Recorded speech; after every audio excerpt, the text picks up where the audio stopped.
আমরা সবাই জুম্মার দিনে সূরা কাহফ পড়ার চেষ্টা করি। রাসূলুল্লাহ সাল্লাল্লাহু আলাইহি ওয়াসাল্লাম বলেছেন, যে ব্যক্তি জুম্মার দিনে সূরা কাহফ পাঠ করবে তার জন্য এক জুম্মা থেকে অন্য জুম্মা পর্যন্ত নূর অর্থাৎ আলো আলোকিত থাকবে। অপর বর্ণনা এসেছে, এটি পাঠককে দাজ্জালে ফিতনা থেকে রক্ষা করবে।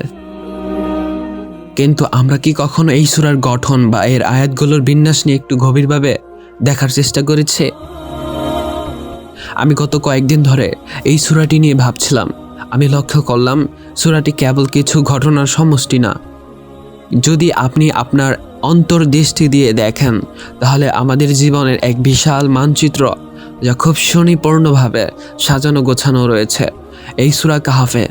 আমি কোনো বিতর্কিত বিষয়ে যাচ্ছি না, শুধু আমার এই তুচ্ছ জ্ঞান দিয়ে রিসার্চ আমি আপনাদের সাথে তুলে ধরতে চাই। আমি বোঝার চেষ্টা করেছি আল্লাহ তাআলা কিভাবে এই সূরাটি গঠনশৈলীভাবে সাজিয়েছেন। আমি যখন সূরাটি পড়ছিলাম তখন লক্ষ্য করলাম এর আয়াতগুলোকে খুব সুন্দরভাবে কয়েকটি ভাগে ভাগ করা। প্রতিটি ভাগের একটি নির্দিষ্ট উদ্দেশ্য আছে। আবার শুরুতে যদি আপনি লক্ষ্য করেন আয়াত 1 থেকে 8, এই অংশে আল্লাহ সুবহানাহু ওয়া তাআলা এই সূরার মূল উদ্দেশ্য এবং মানুষের জন্য কোরআনের গুরুত্ব বর্ণনা করেছেন।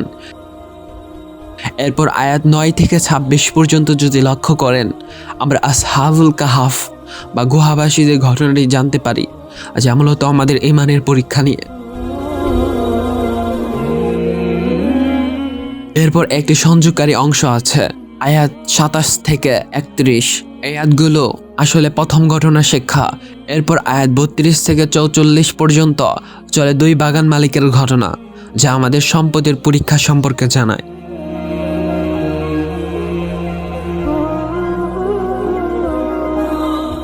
আবার আয়াত 45 থেকে 59 পর্যন্ত একটি সংযোগকারী অংশ আছে যা মূলত সম্পদের ঘটনার শিক্ষা এবং পরবর্তী ঘটনার ভূমিকা হিসেবে কাজ করে। যদি লক্ষ্য করেন এরপর আয়াত 60 থেকে 82 পর্যন্ত আমরা হযরত মূসা আলাইহিস সালাম এবং খিজির আলাইহিস সালামের সেই বিখ্যাত ঘটনাটি দেখি।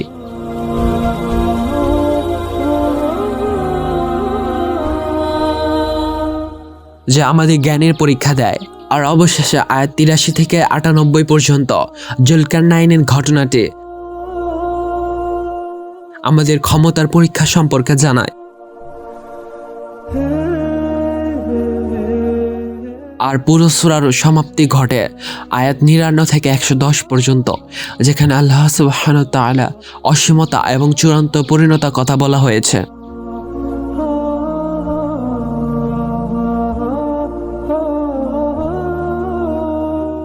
যদি আমরা এক সারিতে ঘটনাটি 4টি রাখে, আরেক পাশে বিষয় রাখি, আরেক পাশে বিপরীত বিষয় এবং ভারসাম্যমূলক শিক্ষা, তাহলে আমরা এই ছকটি পাই। যদি বিষয়টাকে আমরা একটি উপমার মাধ্যমে বুঝি, কল্পনা করুন আপনি একটা বিশাল ঘন এবং অন্ধকার জঙ্গলের ভিতর দিয়ে হাঁটছেন। রাত গভীর, চারপাশ কুয়াশায় ঢাকা, আর আপনার কাছে কোনো ম্যাপ বা আলো নেই। এই জঙ্গলে অনেকগুলো পথ আছে, কিন্তু আপনি জানেন না কোন পথটি আপনাকে গন্তব্যের দিকে নিয়ে যাবে আর কোন পথটি আপনাকে কোনো গভীর খোদে বা বাঘের মুখে ঠেলে দেবে। এই অবস্থানটি হলো মানুষের জীবনে ফিতনা বা পরীক্ষা। এখন কল্পনা করুন আপনার হাতে একটি ম্যাজিক কম্পাস দেওয়া হলো। এই কম্পাসটি সাধারণ নয়, এর 4টি বিশেষ কাঁটা আছে যা ভিন্ন ভিন্ন রঙের আলো দেয়। প্রথম কাঁটা, এটি আপনাকে দেখায় আপনার দিক ঠিক আছে কিনা।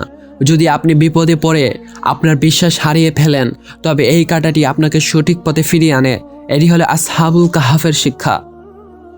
দ্বিতীয় কাঁটা, সোনালী আলো, এটি আপনাকে সতর্ক করে যখন আপনি খুব বেশি আরাম বা ভোগবিলাসে ডুবে যান, যা আপনাকে অন্ধ করে দিতে পারে।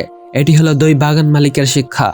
তৃতীয় কাঁটা, সাদা আলো, এটি আপনাকে মনে করিয়ে দেয় যে যা আপনি দেখছেন তা সব সত্য নয়, গভীর সত্য দেখার জন্য অন্তর্দৃষ্টি প্রয়োজন। এটি হলো মূসা ও খিজির আলাইহিস সালামের শিক্ষা। চতুর্থ কাঁটা, লাল আলো, এটি আপনাকে সতর্ক করে যখন আপনি ক্ষমতা আর শক্তির দাপটে অন্ধ হয়ে ন্যায় বিচার ভুলে যান। এটি হলো জুলকারনাইনের শিক্ষা।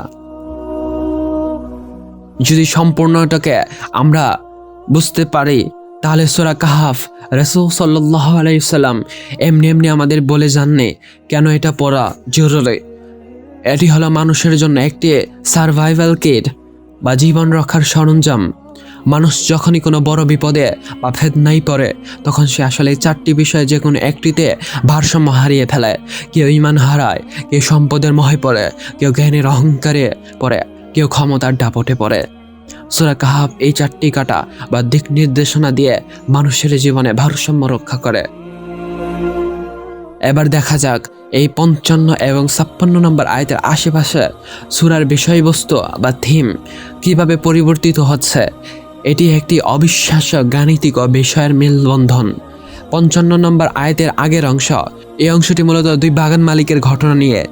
এই ঘটনার মূল বিষয় হলো সম্পদ, দুনিয়ার চাকচিক্য এবং অহংকার, অর্থাৎ মানুষের কাছে যা আছে তা দিয়ে তার পরীক্ষা।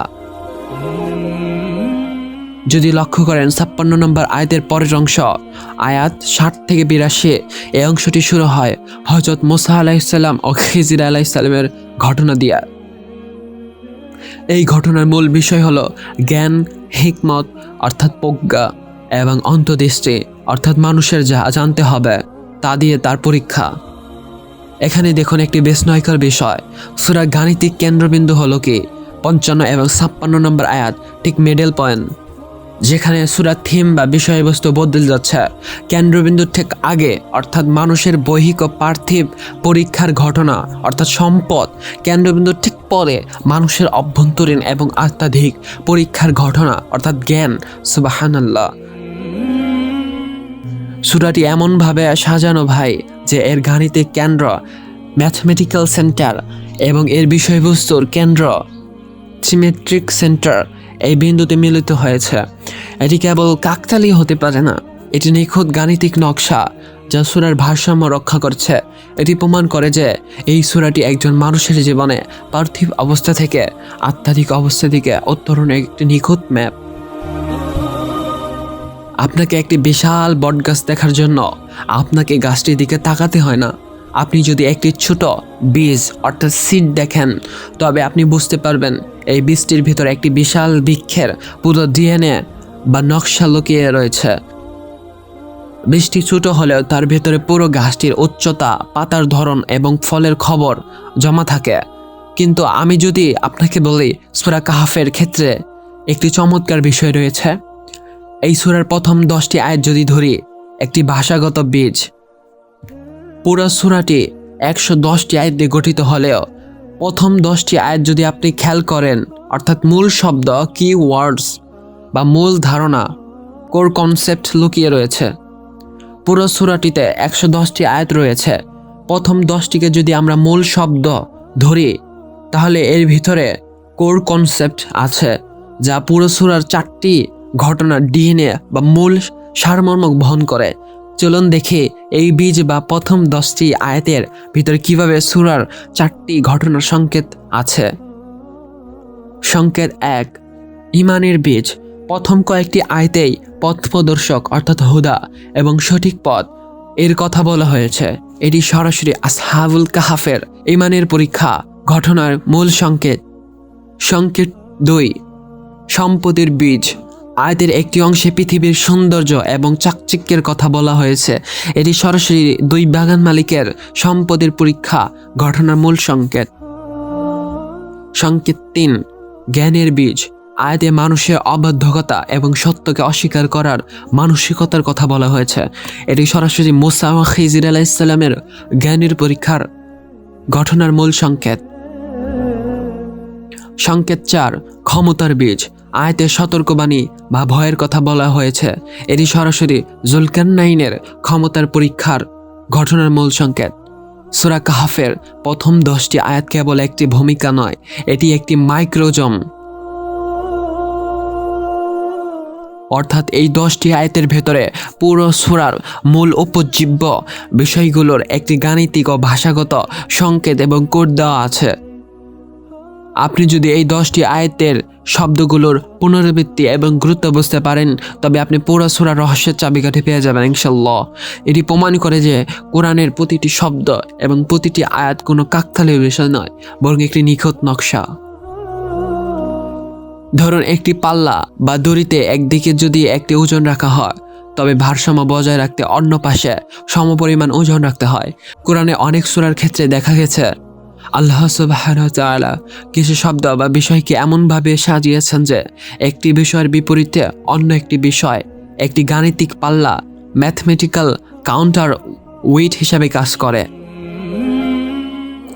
সূরা কাহফের মূল লড়াইটি হলো সত্য বনাম মিথ্যা, হুদা প্লাস বাতিল। আপনি যদি সূরার আয়াতগুলো বিশ্লেষণ করেন, তবে দেখবেন এটি কেবল ঘটনার মাধ্যমে সত্য মিথ্যার লড়াইয়ে দেখাচ্ছে না, বরং শব্দের মাধ্যমে একটি ভারসাম্য বজায় রয়েছে। চলুন দেখি কিভাবে। একদিকে যদি আমরা ওজন রাখি, সূরা এমন কিছু শব্দ ও ঘটনা আছে যা মানুষকে ভয় এবং সতর্কতা প্রদান করে, যেমন গুহাবাসীদের শত্রু, বাগান মালিকের ধ্বংস। আজ আপনি আয়াত 55, এই শব্দগুলো মানুষের ভেতরে অহংকার ভাঙার জন্য একটি ওজন হিসেবে কাজ করে। ঠিক বিপরীতে সূরায় এমন কিছু শব্দ ও ঘটনা আছে যা মানুষকে আশা এবং পথ প্রদর্শন প্রদান করে, যেমন গুহাবাসীদের সুরক্ষা, মুসা আলাইহিস সালামের খানিক ধৈর্য এবং জুলকারনাইনের ন্যায় বিচার। এই শব্দগুলো মানুষের মনে আশা জাগানোর জন্য অপরদিকে ওজন হিসেবে কাজ করে। যদি সূরায় কেবল ভয় এবং আযাব থাকতো, তবে মানুষ হতাশ হয়ে পড়ত। আর যদি কেবল আশা বা পুরস্কার থাকতো, তবে মানুষ অবাধ্য হয়ে যেত। আল্লাহ সুবহানাহু ওয়া তাআলা এই সূরায় ভয় এবং আশা, এই দুটি শব্দ বিষয়ের মধ্যে একটি গাণিতিক এবং মানসিক ভারসাম্য বজায় রেখেছেন। এই ভারসাম্যটি হলো মানুষের তাকওয়া বা ক্ষুধাভিত্তির মূল ভিত্তি। একজন মুমিন সবসময় এই দুইয়ের মাঝেই থাকে। সে আল্লাহর রহমতের আশায় থাকে, আবার তার আযাবকেও ভয় করে। সূরা কাহফের গাণিতিক এবং ভাষাগত নকশা আমাদের দেখায় জীবন টিকে থাকে ভারসাম্যের উপর। সত্য ও মিথ্যার লড়াইয়ে একজন ভারসাম্য হারিয়ে ফেলে, তখনই সে ফিতনা বা বিপদের শিকার হয়। এবার আসে একটি গুরুত্বপূর্ণ বিশ্লেষণে। কেন বলা হয় সূরা কাহফ দাজ্জালে ফিতনা থেকে বাঁচার একটি সুরক্ষা কবচ? দাজ্জাল যখন আসবে, সে মানুষের জীবনে 4টি প্রধান স্তম্ভ বা ক্ষেত্রকে আক্রমণ করবে। সে মানুষের ঈমান ভাঙার চেষ্টা করবে, সে মানুষের সম্পদ নিয়ে প্রফুল্ল করবে, সে বিভ্রান্তিকর জ্ঞান বা অলৌকিক ক্ষমতা দেখাবে, আর সে বিশাল ক্ষমতা দিয়া মানুষকে শাসন করবে। কিন্তু সূরা কাহফের এই 4টি ঘটনা মাঝে 4টি আলাদা শিক্ষা বা ডিফেন্স মেকানিজম দেখায়। আসহাবুল কাহফ আমাদের ঈমান দৃঢ়তা শেখায়, বাগান মালিকের ঘটনা সম্পদের নশ্বরতা শেখায়, মুসা খিজির আলাইহিস সালামের ঘটনা প্রকৃত জ্ঞান ও ধৈর্য শিক্ষা দেয়, আর জুলকারনাইনের ঘটনা ক্ষমতার সঠিক ব্যবহার শেখায়। অর্থাৎ এই সূরার শিক্ষাগুলো আমাদের মনের ভিতর একটি রাডার হিসাবে কাজ করে, যা দাজ্জালের প্রতিটি আক্রমণকে শনাক্ত করতে সাহায্য করে। আরেকটি জিনিস যা আমাকে অবাক করেছে তা হলো এই সূরার গঠন। সূরাটি অনেকটা একটি বৃত্তের মতো। এর শুরুটা যেভাবে হয়েছে, শেষটা ঠিক সেভাবেই হয়েছে। শুরুতে আল্লাহ সুবহানাহু ওয়া তাআলা কথা বললেন কোরআনের গুরুত্ব নিয়ে, আর শেষে কথা বললেন সেই কোরআনের বা আল্লাহর বাণীর অসীমতা নিয়ে। আপনি যখন সূরার শেষ আয়াতটি পড়বেন, আপনার মনে হবে আপনি যেন আবার প্রথম আয়াতেই সেই মহান উদ্দেশ্যের কাছে ফিরে আসলেন। মনে হয় যেন একটি পূর্ণচক্র।